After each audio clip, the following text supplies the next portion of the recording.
you for visiting the Africa Rising Cycling Podcast, where we share the big and most interesting cycling stories from across the continent of Africa and from around the world where African cyclists are racing and riding. Hello there. You will recall on our podcast 2 weeks ago, we talked to Jonathan Uwimana, son of the famous Rafiki Uwimana in Rwanda. And we're talking today with another member of an African cycling dynasty, Ethiopian professional cyclist Kiya Rogora. Kiya has raced all over Europe and Africa for professional teams like EF Pro Cycling and X-Speed, as well as proudly representing his country at the African and World Championships. He is the son of the famous Jamal Rogora. Kiya and his father are bringing back the Jamal Rogora name with the launch of JR Pro Racing, a new team based in Dire Dawa in eastern Ethiopia. Welcome to the Africa Rising Cycling Podcast, Kiya. Please introduce yourself to our listeners who may not know you and tell us a little about your cycling journey to date. My name is Kiya Rogora. I'm a pro cyclist. Been racing for a couple of teams so far. I'm from Ethiopia originally, and then I came from a cycling family as well. My dad was Olympian and 3 times consecutive champion. So that's highlight of my career and who I am. I'm glad that you mentioned your dad because that was my first question to you. Tell me more about your dad, and I'm assuming he was an inspiration to you as a cyclist. Did he coach you? Yeah. So just give us a little background and how he factors into your life still in the business of cycling. He's the reason why I started cycling. If my dad was not a cyclist, the percentage of myself to become a cyclist would be really small. So he played a big role, that's for sure. He was 3 times national road consecutive champion, which, if I'm not wrong, still that's a record for the riders. And he was Olympian as well. That makes him one of the few cyclists in Ethiopia who made it to Olympics, especially on the men's side. So probably less than 10 riders has made it to Olympics in cycling, which is really, really good. And in Ethiopian cycling, he was a cyclist, he was a racer back in the 80s. So that time there was not a lot of opportunities to become a pro. So he was doing a lot of racing locally and like all African games, that's all what he was racing. But with this local racing, they were really tough. They were really tough. There was one climb. It's 13 kilometers from my hometown, and he did it 26 minutes. And that's still a record. And then in my prime top shape, I did it 25 minutes, but I was somehow motor faced. And imagine with the equipment I had a Cannondale, like AF4, tour equipment, everything. Training is like scientific and everything. And he has like a 10 kilo bike, 7 gears, aluminum bike. It's Italian brands was famous, like Allen old bikes. It's a bike old called Allen. And that was really famous bike. It's like top bikes nowadays. So he used that probably if you do the maths. And there is also some gravel part by those times, those early days. It was not like super flat, perfect tarmac surface. So it's like 1 kilometer of just gravel sand part. So they go on the perfect part of it, just seeing the tires of the cars before. So that makes them, more rigid part. So if you calculate the mass, it's really good number by that time. And they were really tough cyclists, honestly. He was so strong. And everyone who has seen him racing, whenever they meet me, they say your dad was incredible. He was something else. And I have the opportunity to see some pictures, the old black and white pictures, and the crowd was so amazing. Like kids are on the tree to watch the race. So normally in Ethiopian cycling, it's more of a criterium race. It's like the Italian classic because the Italian influenced it also somehow the racing style. So the Italian racing type every weekend, Saturday, Sunday racing, just 1 races, tough racing, circuit, small climbs like that. That's similar racing scene that was happening in Ethiopia. He inspired me a lot to become a cyclist. His history, his reputations in the Ethiopian cycling, and then he stopped because of lack of opportunities and everything. But he remains one of the greatest in Ethiopian cycling history. did he coach you, or did you have a coach when you were like young? So when I started, I was like 4 years old. He gave me my first bike, and it's the small bike, the child bike with 4 wheels. The two wheels are the small ones to support because I don't know how to balance a bike. But when I was like 4.5 years, I was able to take them off and like to ride them on a bike. So every time I came after school, I have a mechanical workshop which we repair cars and everything. So I study there after class, and I used to ride a bike after everything is done. So I will have spent like 30, 40 minutes just riding my bike, like circulating the workshop like that. So yeah, that he showed, he start to see that. And when I was 9 years old for my birthday, he gave me my first road bike. So he really wanted me to become a cyclist. And then the next day I started cycling after I got my road bike. Next day I had the kit, I had the helmet. I went out for a ride and I meet friends. And still I have the same friends regarding cycling. So yeah, that's the moment I started real cycling, just racing. And when I was 10 years old, I did my first race. But coaching wise, he was not really coaching me, but he guides me because I was small by that time. He didn't want to force me something like that, and he was also busy by that time because now he's retired from everything. But that time he was a businessman, so he goes for business trips like that a lot. Um, but I had local coaches from our federation, and we have like 20 riders under him, and we used to get trainings from him. So that's how we started cycling. But he always gave me like race tactics, advices, recovery, nutrition, especially nutrition and recovery. He was really like careful, rest wise, everything. So yeah, that really helped me a lot. Amazing. And I don't know this about you, but did you go through World Cycling Center in South Africa? Yeah, definitely. Okay. Yeah. So first, when I started cycling, it was like more of a hobby. So my mom, she used to say like, you have to focus on your school, but you just do it like for hobby. But then 2016, that was the time Cavendish, Peter Sagan, they were incredible. And 2015 was the first time I saw Tour de France. 2014, I also did some stages. I saw some stages, but then 2015, I saw it all. And that was the year Daniel Teclimanot, Nathaniel Prade, and Maralkidis were part of the Tour de France. That was something incredible. And then I start to dig, that was the first time I had a phone, also smartphone. And then I start to search these guys. Who are they, like what it takes to become a Tour de France rider? How can I join them? Like that, silly searchings. And then I start to become really interested in becoming professional. And then from 2016 on, I'm all in, like I have to be pro and I have to do Tour de France. That was the dream. That's the time when the dream came. So yeah, it was interesting, Eugene inspired a lot. Daniel Taklamanat, what he did in 2015 was something else for all the teenager nowadays and also the young athletes. I have to mention 2016, Sagawa was part of the Tour de France, the first Ethiopian to make it ever. That was big deal. Like the news was crazy all over the country. And then I still remember the scene. One stage he went breakaway and on the club he attacked. His zip was unbuttoned and everything. I still remember the scene. In my mind, and that was really crazy. I was shouting. I was like the same like he won a stage. So yeah, it was incredible. And then from my country, someone has done it. I start to have more faith on my dream. So 2021, I remembered I did my first World Champs. I was junior rider. And then, I had to cover everything by myself, flights and everything. And my mom traveled with me. So on the airport, my bike was broken. So when I arrived to Belgium in Leuven, already the bike's broken. We don't have a mechanic. We don't have a federation, nothing. So I called Zagabu, and he called for World Cycling Center. By the time it was um, John Jack, still is there, and he assisted me, bring me to their hotel, and they gave me room key and everything, food, and they even registered my name to the race. So I did.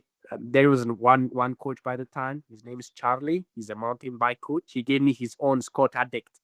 So just to do it for fun, we changed wheels, and then I just did the race. So I went in 2022 in Port, and then the first time I saw JP, JP's like he worked with so many African riders and opened a lot of doors for many of us. And then the first time I met him, he was impressed by my English because most of the African athletes, they lack the language a bit. So I told him, JP, I want to be a pro. That's the first thing I told to him. And then he just came once in a week like that. And then there was a tour race, Tour du Cape. And he told me, if you win race, I will send you to Switzerland. So I was just focused everything. And then I bought a power meter in South Africa, my first power meter. I did the race. First day, I did like top 15 like that. And in the Queen stage, he came to watch the race. And I think I did like 12th place. So he was really happy. And then, he interviewed me that time. And then after I win the national champs, I got the chance to go to Switzerland and to Tour de l'Avenir and the world champs as the first time under phase 3 in Wollongong in Australia. So that was really, I have the really good memories with World Cycling Center. Looking at my research, 2022 was a pretty awesome year for you as a cyclist, right? I mean, you were national champ from the road race and the ITT in Ethiopia. I assume that got you the ride with the EF Education Nippo development team in 2023, which I didn't realize at the time. I was looking at, there was the data the other day on Pro Cycling Stats, and there were 4 Africans on that team. So it was you and the 3 South African guys, including Alan Hatherley, right? Who's flying at the moment. Like, how did that come about, getting on that team? When I was in Australia, I had a phone call with Robbie Hunter. By the time, the general manager of the EF Nippo team. So I sent him my CV and everything, and they looked out to my power profiles and everything. I had tests, FTP tests and everything. They were really interested on the numbers as well. So I had good numbers after Labnia, and I was really in good shape also at the Worlds. So he told me like he will put me in consideration. But when I came to Ethiopia for the off season, I received a WhatsApp message from Basso. He was the head performance coach of the team. So he told me like I will be in the team next season. So that was really good. I was really happy by that time, and they gave me the opportunity because I was also the national champion and everything. And then 2023 was exciting. 2022 opened doors for me, I believe. And 2023 was like more of a learning time. And then I did still some results, and then I was young. I was one of the youngest in the team. And we have 3 South Africans there. Mark Pridson was one of the experienced rider. Alan, legend in the team. And then, we had really good season, honestly, with the team. The team was supportive, everything was equipped. We had really good races calendar as well. And then that the same year, I became African champion as well in the under 23 Tantra.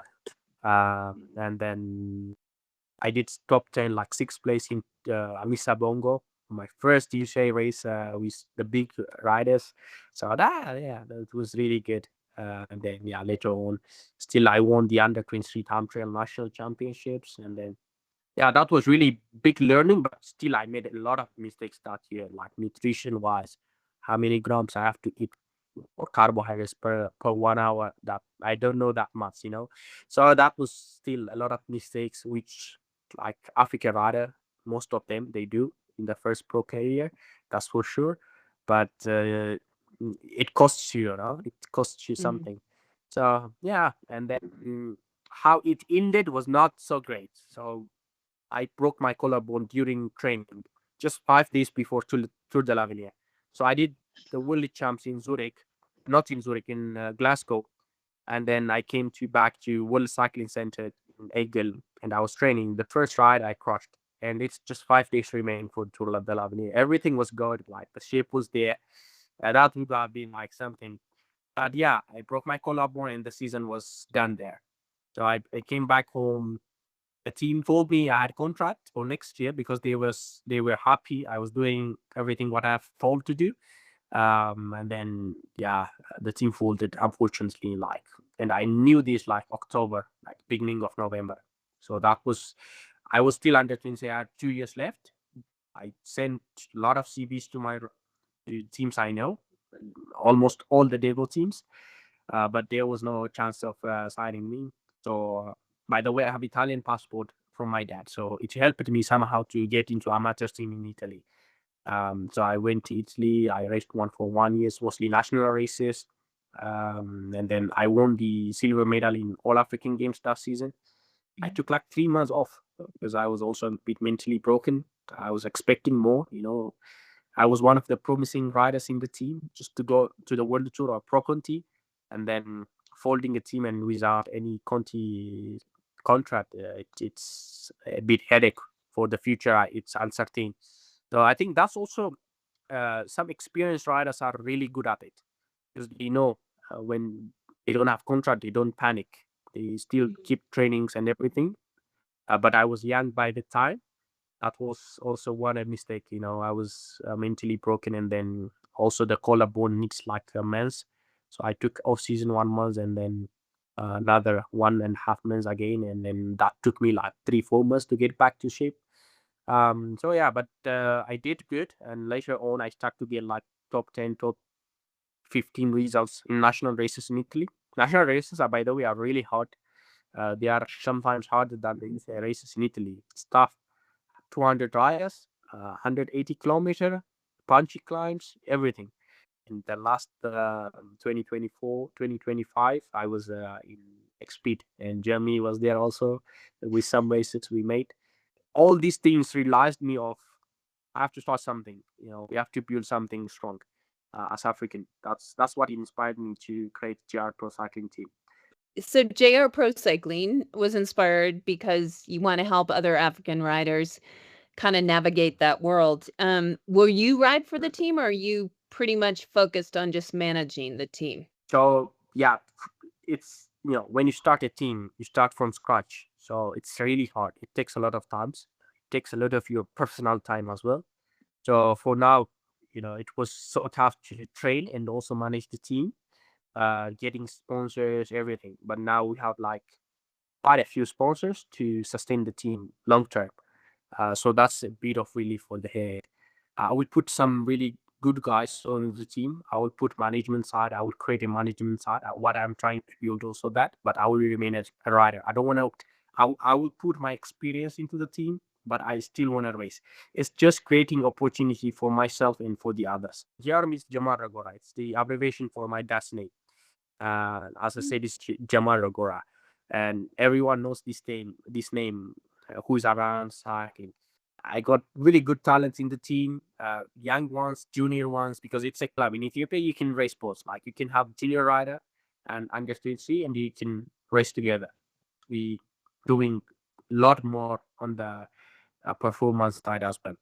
But now the junior riders in our team, they got power meter, they got head unit, they got training peaks. It's also teaching them like what Pogacar is pushing now, what it means to have 6.5 watts per kilo for FTP, something like that. You got to teach them. And we have seen a lot of development. Like in 6 months, the riders who were not that much good started to perform. And not me, just the fans started to notice their change in performance. So that's something working. We look like some potential sponsors, we believe. Ethiopian Airlines, Ethio Telecom, these are the biggest airline in Africa and one of the most profitable telecommunication in Africa. If we look like what MTN did the past years, MTN took the whole team to Tour de France just by being the only main sponsor. So Africa can do it again. You're based in Dire Dawa, and obviously everyone, especially our audience, will know about Tigray and the north of Ethiopia and the border with Eritrea. But you're in a very different part of Ethiopia. Could you just talk us through where you are and what's so good for the riding there, and maybe talk about some of your riders as well? Yeah, so Dire Dawa is in east side of Addis Ababa, 525 kilometers away. It's near like the Somali border and Djibouti border. So it's more of a commercial city. Pretty good riders have came out from this region, but it's not famous. It's not like Tigray. Tigray is the main part of cyclists. A lot of teams there, a lot of investment, a lot of budget, and people love cycling there crazy. Because Tigray is like close to Eritrea, and Eritrea, the cycling is the most famous sport in the country. So also Tigray shares the same value like that. But when you come to Dire Dawa, Dire Dawa is regarded one of the lowest point. It's 1,200 meters of elevation. But whenever you have everything, you have climbs, you have flat roads. Mostly in Tigray, you get to ride mountains. But here you have the road to Djibouti, which is completely flat, and then climb back to the way to Addis Ababa. It's an interesting place to ride a bike, and people love cycling crazy. Like the fans, they are crazy. Most of the races are criterion based, like the Italian races. One lap is like 10K, like that. But people like it crazy. Like every Sunday, we never do advertisement, but you expect like 2,000, 3,000 people will come there on the circuit. So that's decent. People laugh it. So it sounds like you're definitely going to go continental level in 2027. Hopefully, we have got the dream. We got some equipment brands really want to be part of the project, which is really good. So at least we don't have cost on that aspect. Don't want to be like Conti, even though we got the money and then go straight to Europe. That's really, really tough because the riders need to develop. They need time. They need a lot of things to learn. So if we make it Conti, mostly we believe we will. We want to race in Africa first year. We want to do the big races in Africa, like even troop to Rwanda, and then we want to do the 2.2s. So in this race, they learn a lot of things. So that's the stage of the team at the moment. There's 4 Ethiopian men out there on continental teams in 2026. So Nagasi Helu Abreha is out on Vega Vitalcare Dynatech in Italy. You've got Bize Tesfirede on the Madar Pro Cycling team in Algeria. Emmanuel Desta on Rwanda's Team Armani. And probably I think the most exciting of that group is Tekla Alameo, who's 19. He's the current national champion. He's signed to China Chermin. I mean, can you see, based on what you've experienced, can you see a world tour or another pro continental rider coming out of your team and this group of men? The talent is there, obviously, like for sure. The guys, they got the talent, everything. Even Nagasi, he been like pro conti rider for the past 2023 and 2024. He's a guy who's been there. He knows a lot, and he's been in Europe for plenty of years. And the other guys are younger than him. Bizaye is also a big talent. Like I admire him a lot. I would say out of the old groups, if I had to choose Amani and Bizaye and also Negasi, but Bizaye and Amani, they got the talent. You need a team who looks to your talent, to your potential, and also obviously you have to perform on some races, and then that team need to believe in you and take you. That's the most important turning point as well. Teams also look for ECI points, and if you don't that, just having only the numbers, the power numbers, doesn't get you to a team. Bike it. Look what they are trying to do. They focus on Africa, even though it's a German team. They focus in Africa. They take good riders from Africa, young talents, and then they develop them. And if they perform, they can go to Pro Conti. So we need this type of platform or teams, projects to get our talent onto European soil and then perform. You are doing an amazing job with all the men. Siga Kase Keras, soon to be one of the most famous Ethiopian female cyclists. And you have a lot more, like Circlon is on the World Cycling Center team. You've got Siga on Canyon SRAM. And you have obviously all the Ethiopian women on Amani. So what gets you excited about seeing these Ethiopian women like Siga?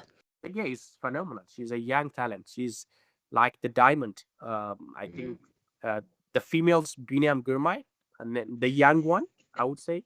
And Sir Cullen, she has an incredible and inspiring story, by the way. She went to Uganda just pursuing also her professional career when there was a war between the Tigrayans and everything. She raced for a Tigrayan team in Makele. So by the time she went out of Tigray, she went to Uganda to do some racing like that because she didn't want to quit cycling. So she deserved the opportunity she got. She's a hard worker, really good climber. In African champs, you have seen the riders now in Asia in Sram Canyon is the result of the previous Ethiopian riders. They showed the potential, so the team will look after Ethiopian riders. Okay, Ethiopia has got talent.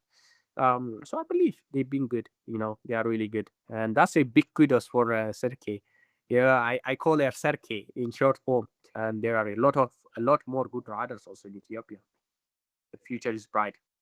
In end of June, you're going to have the Ethiopian national champs, which I think are probably going to be the most competitive in history, with all those hundreds of riders, as well as all these riders will be 6 months into their continental career. Like, how do you see the future of Ethiopian cycling? Yeah, absolutely. Ethiopian cycling now, the federation is also working hard. Honestly, we never lacked talent. We never did that. We never faced a talent deficiency, I would say. We always wanted a platform to develop them in the right way. That's the main thing we need. We need to develop the riders in the right way. Like, I have one junior rider. His name is Nathlion. He's 17 now. His first year as junior. When he joined JR, he never used like bike computers. He never have power meter. He's a sprinter. So when he joined our team, we focused in special training for him. We gave him everything he needs. What he want to be a better rider. He gained 5 kilo more muscle. And now the sprint power is like, it's grown. He's winning every like criterium races. He's still 17. He's beating like the big riders who've been like out in World Cycling Center, who were close like to sign a pro deal, everything. So that's what that's what makes us happy. Like, seeing someone change, it's really good. He was good, but we signed him because we saw a potential in him. But in 6 months, what he achieved is like really good. Okay, if it works for him, we got a lot of other young riders as well.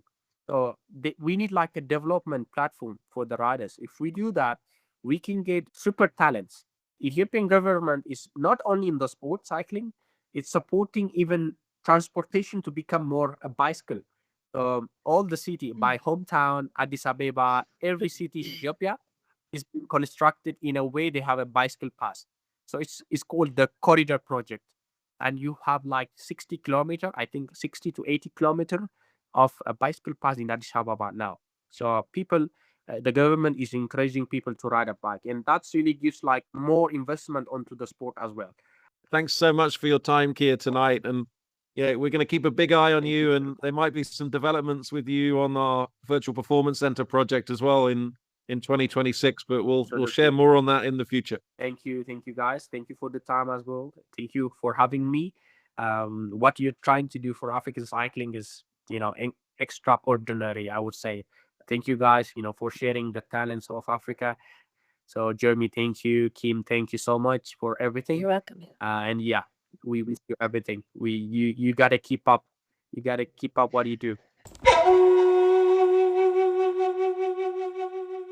We hope you enjoyed today's episode of the Africa Rising Cycling Podcast. If you like what you have heard, please do share our podcast with your friends and on social media. Leave us a review or even make a donation to Africa Rising Cycling. All of this will help us to continue to bring you fascinating stories about African cycling.